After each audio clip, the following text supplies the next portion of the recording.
أعوذ بالله من الشيطان الرجيم بسم الله الرحمن الرحيم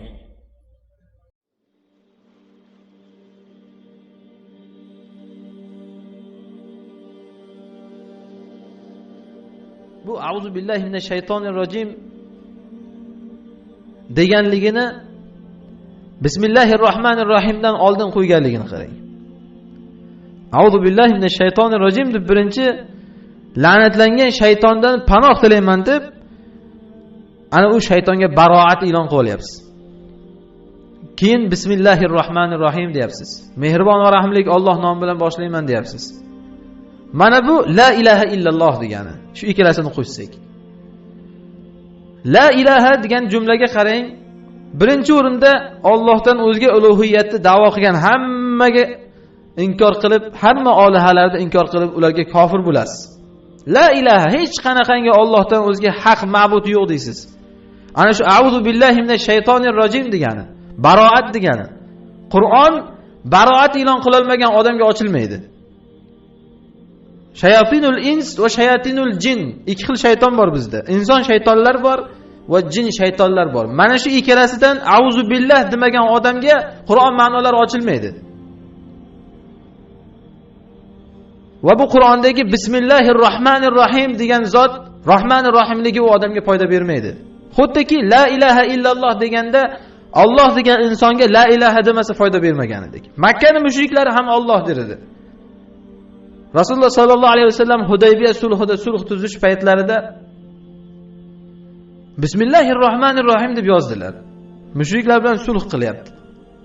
Haligi mushriklar shunda la na'rifu manir rohman valar rohim. Biz bilmaymiz bu Rahman Rohimingni. Bismikallohumma deb yozdilar.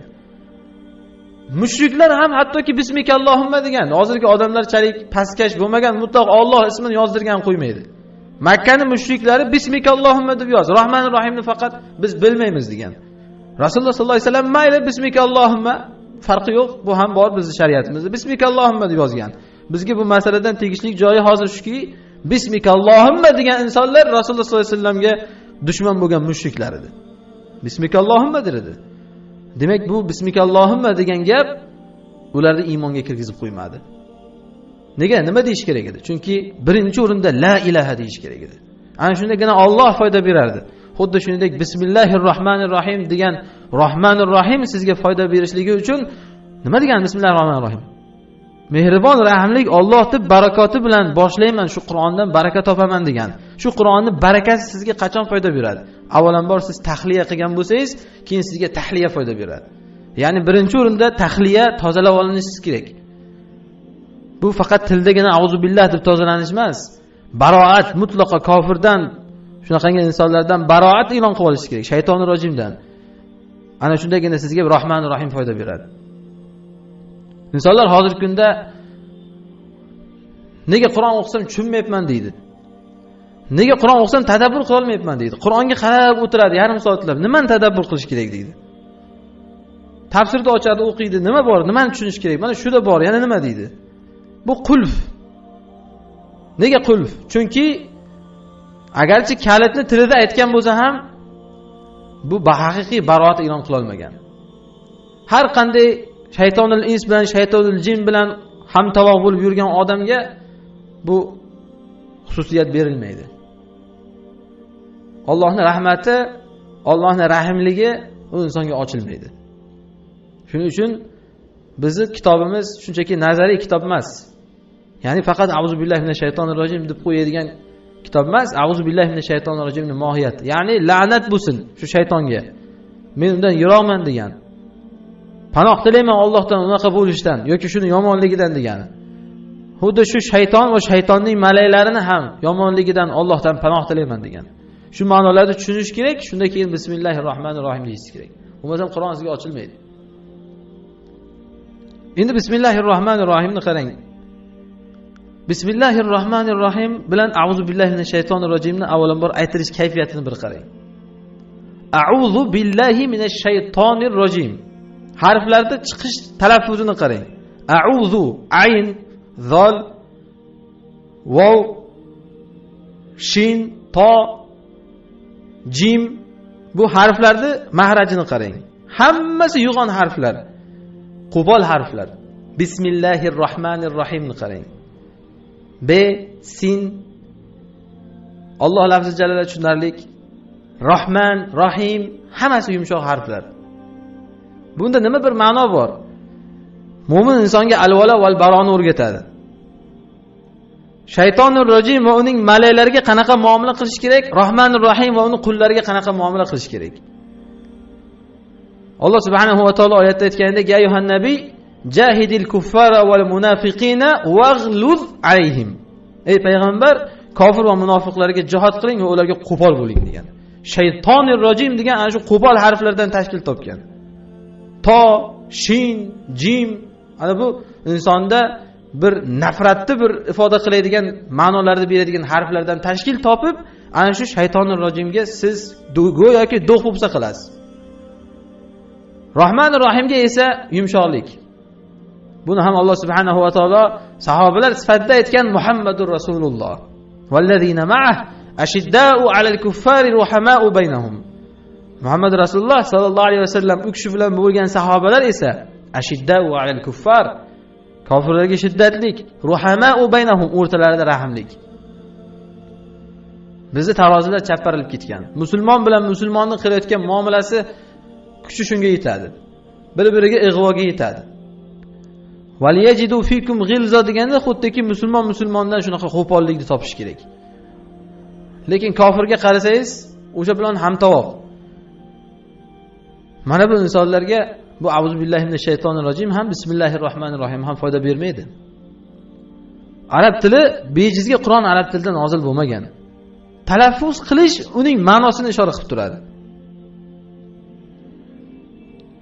Ko'p oldin misollarda aytgan. Masalan, hassa fe'li.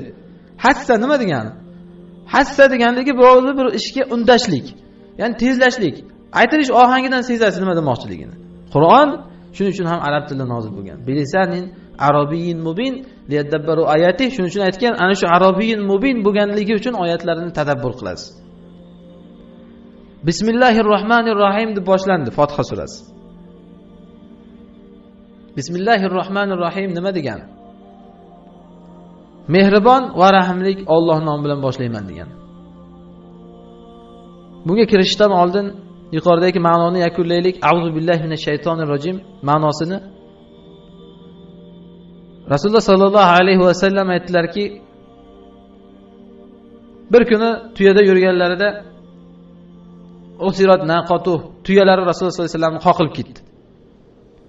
Mana shu tuya qoqilgan paytida Rasulullohning oldida yurgan sahobiy ta'isa shayton dedi. Qurib ketgur shayton. Ya'ni shu go'yoki shaytonni shunaqa deb yomonlagan kishi bo'ldi o'zicha. Inson ana shunaqa yomonlashdi yoki yaxshi ko'rishlikni ham shariatga muvofiq qilmasa, gohida shu qovun tushiradi, qosh qo'yaman deb ko'z chiqaradi. Haligi sahobiy badbaxt shayton, qurib ketgur shayton deb shaytonni mana shunaqa qilib bir nafratini izhor qilmoqchi bo'ldi. Tuya qoqilganligini shaytonga nisbatan berib qo'ydi. Rasululloh sallallohu alayhi vasallam aytdilarki, la taqul ta'isa shayton. Badbaxt shayton dema dedilar. Nega bu? Shaytonga rahm qilishmi yoki shaytonga yon berishmi? Yo'q.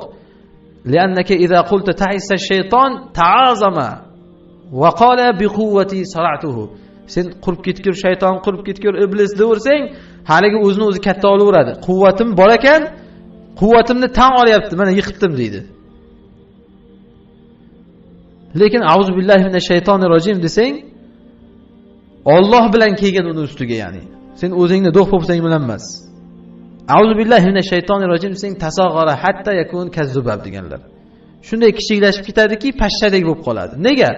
Chunki sizni o'zingizning kuchingiz yo'q uning ustiga.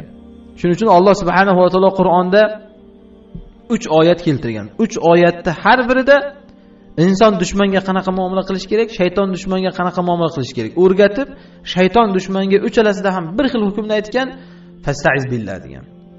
Auzu billah deng, Allohga qayting. Allohga qaytmasdan turib, o'zboshimchalik qilib qurib ketgur badbaxt deb uni yengib bo'lmaydi. Bu inson dushmanga qilinadi, qurib ketgur badbaxt degan.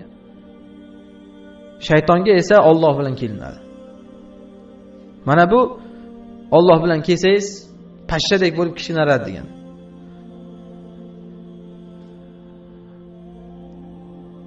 Shuning uchun mana bu shaytonir rojimga baroat e'lon qilishda ham shar'iy qilinadi. Bismillahirrohmanirrohim deb Alloh subhanahu va taolo o'zining ismlaridan Rahmanir Rohim ismi bilan Qur'onni boshladi.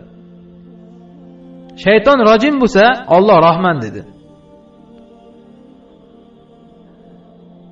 Ya'ni bu shayton qanchalik sizni ig'voga boshlagan sari Alloh sizga ishora qilib qo'yaptiki, Alloh shunchalik sizni rahmatiga chaqiradi. Bu azobiga chaqirsa Alloh rahmatiga chaqiradi. Shuning uchun o'zi aytib qo'ydiki hadis qudsiyda inna rahmati sabaqat g'azabi. Mening rahmatim g'azabimdan ustun dedi. Hozirgi dushmanlar, hozirgi podshohlar siyosatiga qarasangiz, bir mol pahimlik bir siyosatiki, masalan xalqni boshqarayotganda mana shunaqa qilib boshqaradi. Menga bo'ysunasan, bo'ysunmasang deb jazoni aytadi. Yoki agar mana shu dushmanga qarab ketib qolsang deydi-da jazoni aytadi. Meni muxolif tarafimga o'tib ketsang deb jazoni zikr qiladi. Bu uslub doim ham to'g'ri emas. Insonlar bilan bo'lgan muomalada ham doim ham to'g'ri emas. Shuning uchun Alloh subhanahu va taolo shaytonni rojimligi ro'parasida o'zini rahmonlik, rahimligini qo'yapti. Shaytonni ikki sifatiga shatona va rajama. Shayton ana shu ikki xil sifat bilan sifatlanadi. Shatona degani haddan oshgan, to'g'riga ketgan degani. Shayton shundan olingan. Rajim degani esa Alloh rahmatdan quvilgan, mal'un degani. Shu ikki sifatni ro'parasiga Rahmanir Rohimni qo'yapti. Nega? Bandalarga ishora qilyaptiki, Alloh subhanahu va taolo bunaqangi zolim zot emas. Rahmanir Rohimligi bilan insonlarni o'ziga chorlagan zot. Asl Allohni insonlarga shariat tushirishdan maqsadi ularga rahim qilishni istashligi, ularni azoblashni istashligi emas. Ma yaf'alullohu bi'azabikum degan. Sizlarda azoblar nima ham qilardi? Nima foyda bor? Odamlarni azoblashdan Alloh taologa hech qanday foyda yo'q. Shuning uchun asli Alloh desa bizga Rahmanir Rohimligi Alloh subhanahu va taolo Qur'onni shu bilan boshladi. Bu kitob rahim kitobi, rahimlik kitobi. Faqat irjoga o'tib ketmagan holda. Insonlar ya'ni faqat Rahmanir Rohim ekan deb Allohning azobini ham unutmagan holda. Bu aslida Fotiha surasida o'z batafsil bayon qilinadi. Mana bu Qur'onning boshlanishidagi kalitlar edi xolos. Bismillahirrohmanirrohim deganda. Kullu amrin la yabda'u bi bismillah fa huwa abtar. Rasululloh shuning uchun aytdilarki, Allohning ismi bilan bismillah deb boshlanmagan har qanday ish barakoti yo'qdir dedilar. Shuning uchun ham Qur'onni Alloh subhanahu va taolo Bismillahirrohmanirrohim bilan boshladi.